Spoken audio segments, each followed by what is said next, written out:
Ati jedhe waan biraatiin sitti faradamiti dubbii afaan keetii nyaatta. Isatti yeroo biraa dubbataa turte miti isatti amma dubbatte kanaan si qabe jedhe. Jecha tamma jette maayin hamaadha moo maal naan jette eeyyee hammina sittan agarsiisa. Ati nama waan hin facaafne gaafatuma maal naan jette eeyyee gara jabuma sittan agarsiisa. Gara jabeessa ati nama waan hin facaafne gaafatu waan nama hin kennine nama fudhatudhaati. Kanaaf garaa kee bareetan awwaalee gara jabeessa jechuun maal akka ta'e sitti agarsiisu jedhe. Gara jabeessi warqee kenneen deemu. Gara jabeessi nagadi jedheen deemu. Gara jabeessi yeroo dheeraadhaaf qabeenya sag warqee gatii jabaa sitti kenneen deemu. Gara jabeessa jechuun maal akka ta'e jarana qottaatti agarsiisa billaa fidaatii qalaaddoo kana. Waaqayyo garaa isaa gara jabaa sitti agarsiisin. Maqaa Yesuusiin gaarummaa isaa keessaa duwwaa nama qooda fudhatu si haa godhu Waaqayyo.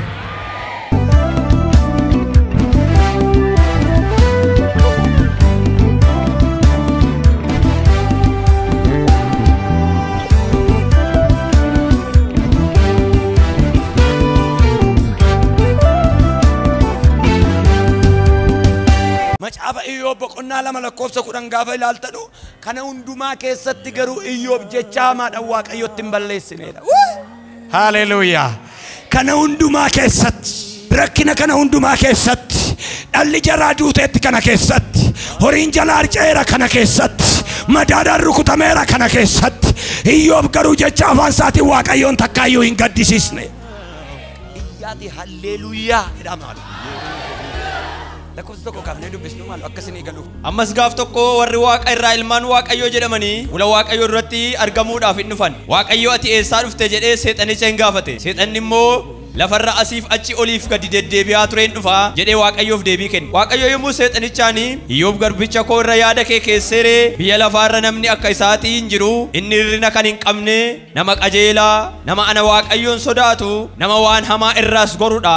Ohuma isaa irratti ka'ee akkan isa balleessuuf ati ana toosifteetta inni garuu amma iyyuu qajeelummaadhaan isatti jabaatee jira jedheen.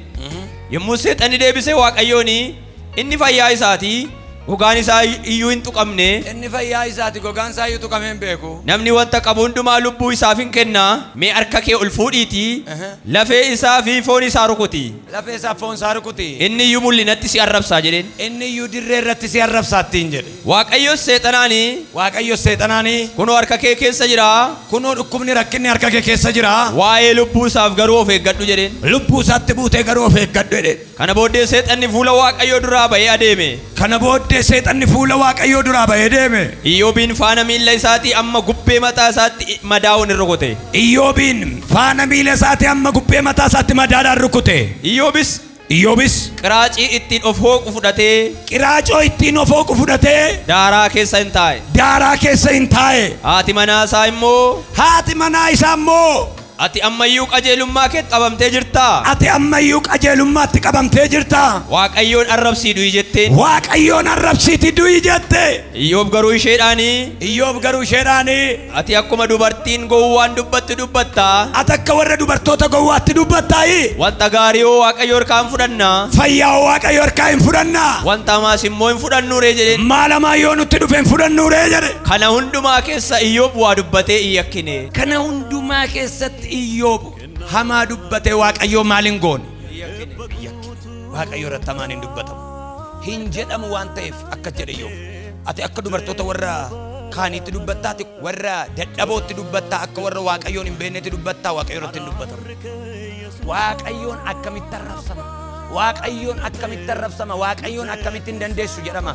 Nagatti akkam jedhama? Hiriyoonni isaa sadii ta'anii baldaadoos faa dhufanii akkasittiin jedhani ati cubbuu qabda cubbuu kee barbaadeedha. Iyyoob garuu akka jedhe yaa jaranaay ani cubbuu koo miti cubbuu ijoollee kootiif iyyuu nama aarsaa baatee fuula Waaqayyoo dhaabatu maalan godheen yoon idaa namni na biraa qabaate dachaa godheen kaffala yaa Waaqayyo akka jarri jedhanu cubbuu yoon qabaadhe kottu nani lakkii of barbaadii akka qabdaatu cubbuu qabdaa jennaani egaa inni beeka na caalaa waa'ee koo eenyutu beeka inni beeka gaaja akka barbaade naa godhu hiriyoonni isaa gatanii deemanii ati nama Waaqayyo adabeedha jedhani. Kana hundumaa keessatti garuu Iyyoob jecha hamaadhaan Waaqayyoo maal hin goone? Iyyoob akkam jennaan Waaqayyoo qulqulluu inni maqaan isaa Elshadaayidha. Seexanni karoorri isaa Iyyoob akka Waaqayyoon arrabsu ture.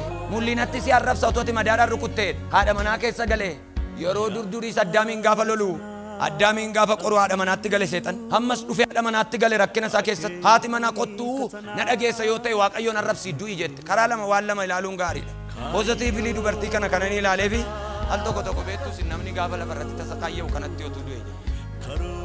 Qoricha sii kennee si ajjeesu jibba malee otuu duutee hin barbaadu. Maaliif rakkinni sirra ga'aa jiruuf gidiraanatti dabarsaa jirtu sun baay'ee dhuma tokko hin boosisa garaa.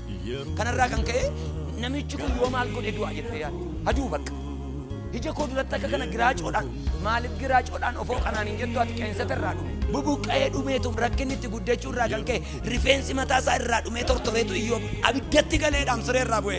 Haadha manaa isaa wajjin hin buluun daaraa bira bulaa ganama kaatee gaafa dhuftu achuma jira lubbuun si keessa jirti. Arrabsii du'i jette maaliif akka inni du'u barbaaddetti. Poozitiivlii gaafa hubadhu dubartii kana. Waaqayyoon yoo arrabse hin du'a. Waaqayyoon yoo arrabse namichi kun hin obbaafata waan ta'eef Waaqayyo lubbuu isaa keessa afuudhu arrabsi dafiiti jedhe. Inni dee inni arrabsu. Kana caalayyuu yoo narratti godhe hin arrabsu. Kana caalayyuu yoo narratti hojjete hin arrabsu. Hammina ishee immoo yoo nasabe lakkaa namni rakkanna Waaqayyoon hin arrabsa. Lakkaa akkuma seexanni jedhe gatiidhuma Waaqayyoon tan qabaa qabeef nu kunuunseef duwwaa galateeffannaa. Dhugaadhaaf namoota tokko argitanitu gulantaan tokkotu dabalame sagantaa galateeffannaan qaba jarana. Anna baabara walirra kaa'ee waa maal waggaatti guyyaa tokko sa'e maskaram tokko sim jedhi meenaa galateeffadhaa 2016 sun baay'ee cimaa ture keessa na dabarse gooftaan jettee beektaa. Birrii 170 dabalame jettee ollaa walitti qabdi anna baabaroodhaan. Gooftaan garuu birrii duwwa sii dabale miti umurii sii dabale Yesuus. Waaqayyoof hamaan hin dubbatamu gaarii isaa malee namni dubbii arraba isaa nyaata warra bara baraan inni qulqulluudha jedhan Waaqayyo jireenya isaanii qulleessa. Jireenya keessan irratti waan lamatti hamaan dubbatina tokko ofirratti lama Waaqayyo irratti tokko maal jechuudha kana jechuudha namni yeroo hundumaa akkam jireenyi gaafa siniin jedhu jireenya akkam jedha namni bara kanaas tonkolanyaa gaafuma si argu waan isaan gashineeti jireenya akkamii siin guutu shaayii siin bitu nagaadhaa jedheen deemu nagaan siifa ta'u jedheen deemu jireenya akkamii jedhu dhiibaa jirra jedhate maal godhaa jirra dhiibaa jirra dhugaa dubbachuuf timbiitno inuma dhiibde sana booda maaliin sisuu jedhe kaa dhiibaa jirra jettee waan ta'eef inuma dhiibda jireenyi dhiibbaa sitti ta'a jireenya akkam jennaan jireenyi Yesuus wajjiniin shaggaadha jireenyi Yesuus wajjiniin hin minyaa'a jireenyi Yesuus wajjiniin gaariidha jireenyi Yesuus wajjin ulfina jireenyi Yesuus wajjin ulfina mee torbee tokko jireenya akkam namoota siin jedhan Yesuus wajjin gaariidha too tette lammata jireenya akkam siin hin jedhan beeku waan ta'eef waan ati jedhu Ibada akka ta'e tokko jireenya kee irratti hamaan dubbate Yesuus irratti waan hamaan dubbate wantoota kana lamaaniif of eeggadhu jireenya kee irratti waan hamaa hin dubbatin akkam jennaan itti siqaa jira harka kee ol kaasi rakkina keessa waggaa meeqa akkati deemte hin beeku garuu waggaa dheerina kana darbee Waaqayyo waan jabaa dabarsee sitti kenna waan zariin kee nyaatee fixne sitti kennu Waaqayyo galgala kana harka kee ol kaasiti ani Waaqayyoon nan amanaa jedhi maaloo dabalee ani Waaqayyoon nan amanaa. Kana hundumaa keessatti Iyyoob garuu Waaqayyotti hin darbin. Rakkina kana hunda keessatti garuu hamaan dubban. Waa'ee Waaqayyo kanan ulfinni maqaa isaatiif haa ta'u. Ulfinni maqaa isaatiif. Madaasa kotaa jiru lafa kaa'ee ulfinni isaa haa ta'u. Atis immoo eeyyaanis nan galateeffadha. Maaleenna namni akka koo tortoree taa'u jira tortoraa eegam Yesuus. Nama qeensa hin qabne nama madaan raammoon keessaa yaa'u lubbuu keessatti eega Yesuus. Warri kaan dhukkuba mana hin geenye hin du'aniiru garuu an dhukkuba guddaa baadhee hin duune jira. Hubannaa siif kennu Waaqayyo galgala kana. Hamaan irratti nasaamu Waaqayyo irratti. Daani'eel boqonnaa 3 lakkoofsa 18 deemtanii gaafa laaltan akkas jedhan Waaqayyo keenya nu oosh. Argitanii abidda boba'aa jiru. Akkas ka'aniitu Waaqayyo keenya maal nu godha? Nu oosh yoo nu ooshuu baateyyuu isarratti jecha hamaan dubban. Inni bara baraan jiraata. Abiddatti deemaa jirtu jarana gana nu oosh. Beekna abidda keessa gaafa galtan waan isinii wajjin hin galanuun jedheera. Lakki jarana sin sadantu gala no afurtaanee baana gaafa baanu maal jennaan inamananna guyyaa rakkinaatiif iddoo baqannaati Yesuus. Abidda isinitti nu gashitan nutti bishaan fuudhee ol galeera. Rakkina isinitti na oofaa jirtan kanatti bishaan fuudhee ol galeera. Waan namni itti galee qimbaane keessaa kanatti baatee maali beektaa si wajjin galeera Yesuus. Jarana jedhanii Waaqayyoon ganaati dirree kanarratti sagadaa kana in ooltu yenna lakki oolchaan of kolchaan isa duwwaadha. Nu Isaaf hin sagannu inni nu gargaara Yesuus. Yoo nu ooshuu baateyyuu immoo jecha hamaatti dubbanneen. Yoo nu ooshuu baateyyuu immoo nu isa ganuu hin dandeenyu. Yoo nu ooshuu baateyyuu Yesuus gooftaadha jechaadhuma gubannee banna. Yesuus kun rakkina keenya madaala motoon taane madaalli addunyaa kana moo'ee darbeera. har'a fayyuu koo du'uu kootiin jiraachuu dhabuu kootiin argachuuf dhabuu kootiin tilmaamama miti. Kanaan miti guddaadha kan jedhamu, kanaan miti xinnoodha kan jedhamu Yesuus.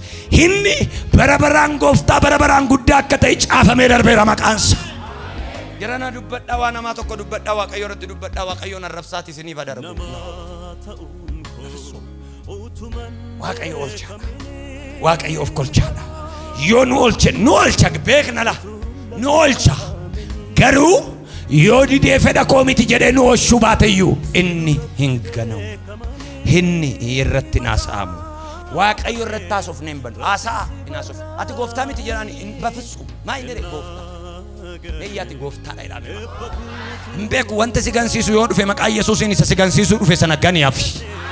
Ila si kadhataan jira wanta si gansiisu yoo sitti dhufe jireenya keetti isa si gansiisuu dhufe gani malee Yesuusiin hin ganin maqaa Yesuusiiti. Wanti waa nama gansiisu wanti Yesuusiin nama gansiisu yoo dhufe maqaa Waaqayyo Waaqa jiraataa humna sii kenneera galgala kalaa kaase. Hin ganamu ka Yesuus.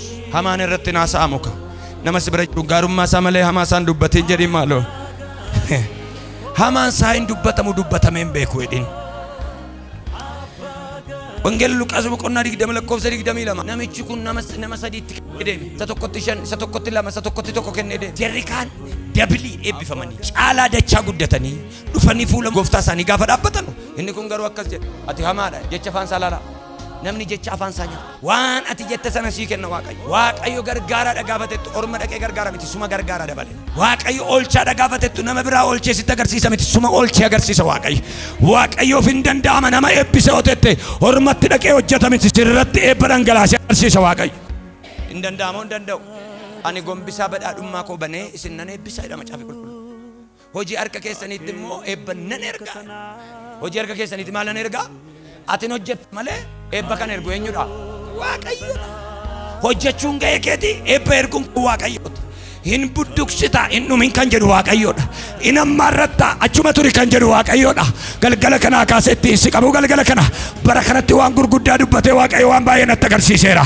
galgala kana kaasee innatti budduksitu hin dhumin jalaa deebi'ee ajoo maqaa Yesuusiin amma lafarra jirtutti gaarummaa sana malallabaa darbu si haa godhu Waaqayyo hamaan isaan dubbatamu jedhame dabalaati hamaan isaan dubbatamu jedhame maaloo ati jedhe waan biraatiin sitti faradamiti dubbii afaan keetii nyaatta isatti yeroo biraa dubbataa turte miti isatti amma dubbatte kanaan si qabe jedhe jecha tamma jette maayin hamaadha moo maal naan jette eeyyee hammina sittan agarsiisa ati nama waan hin facaafne gaafatuma maal naan jette eeyyee gara jabuma sittan agarsiisa gara jabeessa ati nama waan hin facaafne gaafatu waan nama hin kennine nama fudhatudhaati kanaaf garaa kee bareetan awwaalee gara jabeessa jechuun maal akka ta'e sitti agarsiisu jedhe gara jabeessi warqee kenneen deemu gara jabeessi nagadi jedheen deemu gara jabeessi yeroo dheeraadhaaf qabeenya isaa warqee gatii jabaa sitti kenneen deemu gara jabeessa jechuun maal akka ta'e jarana kottaatti agarsiisa billaa fidaatii qalaaddoo kana gara jabeessa jechuun maal akka ta'e sitti agarsiisa Waaqayyo garaa isaa jabaa sitti agarsiisin Waaqayyo garaa isaa kara jabaa sitti agarsiisin maqaa Yesuusiin gaarummaa isaa keessaa duwwaa nama qooda fudhatu si haa godhu Waaqayyo gaariidha gaarummaa guyyaa tokkoo miti gaarummaa guyyaa lamaa miti gaarummaan isaa haloo anaaf sirratti bara baraani iyyaati gaarummaan isaa bara baraani jedhamaadho dubbadhu kanaa kan dubbatamu gaarummaan isaa bara baraani jedhamaadho Waaqayyo maali gaarummaan isaa amma yoomiti bara baraan eenyu irratti bara baraan ta'a warra bara baraani jedha gaarummaan isaa bara baraani warra jedhan irratti gaarummaan Waaqayyo amma yoomitti hin jedhe warra kamiif beekta warra gaarummaan isaa bara baraani jedhan jaarsoliin 20 arfan akka jedhu qulqullummaan kee bara baraani gaarii caaltu gaarummaan kee bara baraani amma wanaan dulloomne ante amma wanaa jiru amma wanaan dhukkubsanne amma wanaa jiru warri gaarummaaf qulqullummaa Waaqayyo labsan hundi waan dhukkubsatan hun cabanu ameen jedhi nami tokko yi gaarummaa isaa bara baraani gaarummaa Waaqayyo namni gaaf tokko gaarii siif ta'a namichuma gaaf tokko si dhungate si kabala beektaati namichuma gaaf tokko harka kee qabeetu akka kee cabsuu barbaada namichuma karaa sii bane tokkotu karaa sitti cufu Waaqayyo garuu kan isaa gaarummaan bara baraani isa kana kan lallabamu isa kana kan dubbatamu gaarummaan Waaqayyo bara baraani ሲጀመር Waaqayyo hamaa miti እግዚአብሔር መልካም ነው በመከራ ቀን ምንድነው መሸሸጊያ ነው በችግር ቀን እኝቱ ሲጋሻውል Gaafa rakkinaa eenyu si gashi. Gaafa rakkinaa eenyu balbala sirraa bana. Gaafati makiinaa bitattu kan sirraa banu baay'eedha. Nooruu kan sii ka'u baay'eedha. Gaafati maqaa argattu gaafati maastarsi PhD hojjettu gaafa sana kan barcuma sii ka'u kan sii dhaabbatu ababaa diimtuu dhabee kan dhaabbatu birrii kudha hin bitee baay'eedha. Gaafati kutaa tokko barattu garuu kan daftara sii bitee Waaqayyo. Gaafati beeloftu gaafatu dheebottu garuu kan sii wajjiniin bulee oole Waaqayyoodha.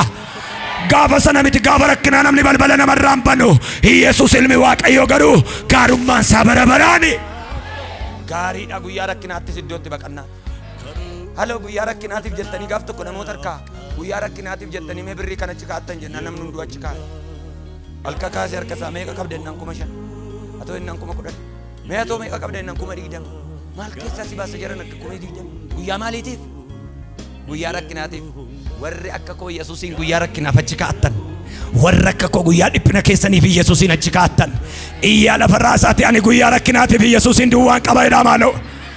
Dhuguma akka koo warri guyyaa rakkinaatiif Yesuusin duwwaa achi qabdan ol ilaallaan Yesuus as ilaallaan Yesuus kiisii kee ilaallaan Yesuus mana kee ilaallaan Yesuus guyyaa rakkinaatti iddoo baqannaati. Haleluuyaa. Hamaan isaan dubbatamu gaarummaa isaa malee hamaan isaan dubbatamu hamaan isaan dubbatina. Hinbaaqoom akkana jedhe nan eegaddoo dhaabbatanii eeguunnaaf ta'u dhaabbadheen eega jedhee gaaf tokko bu'uu yaade beettaatiin ture jedhe. Hin ture Waaqayyo jallinni lafarratti baay'ate warri gooftaan qabne badhaadhummaa argatanii warri sodaa Waaqayyoon qabneef hin faradama haadha hiyyeessaatti garuu hin faradama. Maal biyyi kun garamitti adeemaa jirti firdiin kun maaliif Waaqayyoon biratti mul'atu maaliif ture Waaqayyo faraduu miilla isaa koobii irraa buusee ka'etu noo eessa dhaqu koobii irraa bu'anii eessa dhaqu Waaqayyoon eeguu dhiisanii eessa dhaqu asuma dhaabbadheen inda'uun maaliif akka inni ture achumaan hin gaafadhaa hin bu'in eegi Waaqayyo darabeessaa si qaqqaba siin jedhaera. Darabeen na qaqqaba yariyyiti maalo. Hamaan isaan dubbatamu. Nadidee jedhu namoonni tokko waldaanan hin dhannan jiru. Paastariin naaf hin kadhannan jiru. Wangeelaawin harkanarraan keenyan jiru. Raajiin natti hin raajna hin jiru. Kan koo garuu dhagaa gurraacha. Hin jedhin hin jedhamu. Bososeera sirraa. Amma mee ilaame akkas jedhama malee abbe raajiin naa kadhateera paastariin naa kadhateera amma sagalee tokko argannaan hin diigama jechaa deeme. Tokkitti tapha sagalee tokkitti tapha jechaa deeme dubbii tokkitti tapha kana booddee hin diigama jechaa deeme akkati jette sirratti godhu Waaqayyo. Hamaa miti hamaa isaan dubbati Waaqayyo. Macaafarraan baranne isaa baratte ati Waaqayyo hamaa ta'uusaa eewu tasaasee sitti mee Waaqayyo hamaa ta'uusaa Waaqayyo gaariidha gaarummaan isaas bara baraani. Guyyaa rakkinaatti iddootti baqannaati jedha Yesuus. Akka kee ol kaasiti guyyaa rakkinaatti dhimee maaloo ani garuu edi dabali Yesuusin qabaa edi maaloo. Guyyaa rakkinaatti edi dabali ani garuu ediyyiti Yesuusin qabaa. Hamaan isaan dubbatin gaarummaa isaa malee hamaan isaan dubbatamu gaarummaa isaa malee. Wangeela Luqaas boqonnaa 23 lakkoofsa 39 irraa tibbi kun tibba Yesuus Kiristoos itti du'ee du'aa ka'edha. Bitaaf mirga isaatti hattoota wanbadee lamatu fannifamanii turanidha. Yesuus bukkee dhaabbatu jarii lamaniyyuu asiinis taakkuu sadii Yesuus bukkee fannifamanii jiru. Lamaan isaaniiyyuu harka isaa argaa jiru. Lamaan isaaniiyyuu wanbadeedha. Lamaan isaaniiyyuu mandara tokkoo dhufan. Yesuus gidduu isaaniitti fannifameera. Morma isaanii naannessanii gaafa ilaalan Yesuus. Yakka isaanii beeku garuu yakka Yesuus hin wallaalan. Inni tokko keessa akkas jedhe mee ati dhuguma yoo gooftaa taate ofoosh itti bu'i ilaalla. እንደውም ቃል በቃል ውረድና ውረድ ቡይኑ ሙሲ ኦፎልቺቲ ኑ ኦሺ ዮ ዱጉማ እንደንደሰተ ጎፍታ ዳንቶ ተተ አደባባይ ረተ ለፈገባር ለሁንዱማት ዱበቱ አገኝ ሜ ኦፎልቺ ኑ ኦሺ ላላ ዱቤ ፋሳ አቶፉ ኖሽቱ ኑ ኦሹ ሚቲ ኦፉ ኖሽቱ ማታ ሳረት ሞቲ ወረ ይሁዳ ታይዳ ሞቲ ይሁዳ ሚቲ ኢየሱስ ሞቲ ሞቶ ታቲ ማለ ኢየሱስ ሞቲ ወረ ይሁዳ ድዋቶን ታነ ሞቲ ሞቶ ታይሳ አርዲን ቶርባ አቤት ጀራ ጀዱ አሜን ጀራ እረመታ ሳት አቲ ሞቲ ይሁዳ ቲከን ጀዱ የፌስ ቃል የሹፈት ቃል እቲን አሜሱዳፍ ዮጋኒሞ ቲን ቀቁዳፍ ማታ ሳረት ሞቲ ወረ ይሁዳ ጀደሜ በረፈሜትዩ አከት ፈንፈሜላ ሞቲ ወረ ይሁዳ አከስት ምስማር ትርኩተማ ሞቲ ወረ ይሁዳ ይላከነት ከበለማ ሞቲ ዮ ወረ ይሁዳ ወንበደ ግዱዳ በውንደንደው ጀደኒ ትገይሱ ቶረ ይዘው ወሮቹ ወታይ ኢየሱስ ዱአንጅራ ስላ ነት ፈረደሜ ሲወጂኖል በይ ዋንቶ ኮ ጋሪ ዱበደን ዱአ ጉያ ዴቢቱ ነው ያደባቲ ዱጉማ ዋቀናይ Singanu siganen du'a laman du'ane. Singanu rakkina kolale. Singanu alan keessa jiru lale. Dubbi afaan kootiin immoo si yakkoede. Sirratti hin dubbatamu hamaan jedhe. Waa'ee kee waan hin taane dubbadheen deemu. Ati bara baraan gooftaadha. Gaafa deebitu na yaadadhu malee amma nan du'a gaarii dubbadheen. Gara sa gaarii dubbateetti galagalee. Gara sa wambadeetti hin galagalle Yesuus. Har'as gara wambadeetti hin galagalu Yesuus. Har'as taanaan gara warra isa arrabsanii miti Waaqayyo. Har'as gara warra kan koon dadhabde miti yoo tette kabara rukutte Waaqayyo nawwa. Kan kee miti ennaan dhaqi bakka abbaa biraa argatteetti. Abbaan irra caalu argatteetti taanaan dhaqi rakkoon hin jiru. Garuu warra na barbaaddatan warra na amanataniif bara baraan abbaa ta'e nafa. Nama miti Waaqayyo. Hama irratti taasoftee kan deebifattu. Nageessu miti kan koo naa ta'e nageessu miti gaafatette. Maaliif hin naga'u nan nagaa malee kan siin jedhu nama. Hin nageessa. Warri lamsii kudhanan sun akkas jedhan. Yaa Waaqayyo hin dandeessaa nu qulleessa. Fagoo dhaabbatan. Waa'ee danda'ummaa keetii waan dubbannu hin qabnu issu yemmaa xayaayii guddaa'edha.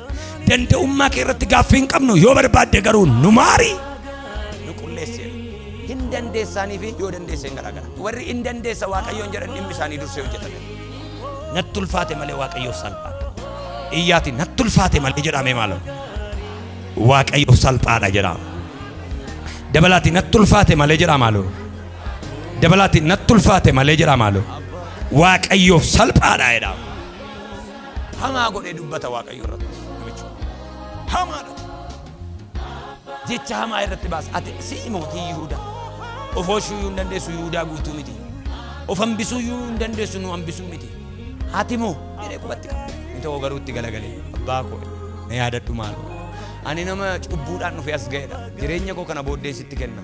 Naman ta'a jedheen harki koo badee ture. Garuu jireenya koo balleesse malee naman ta'a. Nama ta'uu yoo jiraate si'iini. Jijjiiramuu yoo jiraate si'iini. Geeddaramuun ulfina argachuun si'iini. Na yaadadhu gaafa deebitu jenna. Ammumaa si yaadadheera jedheen gooftaa Yesuus. Warra akkas jedhan ammumaa yaadateera Yesuus ilmi Waaqayyo. Warra hin dandeessa jedhan ammayyuu yaadateera Yesuus. Takka keessan kaasaati ati jedhaanii maaloo. Dhimma koo hojjechuu hin dandeessa jedhaanii.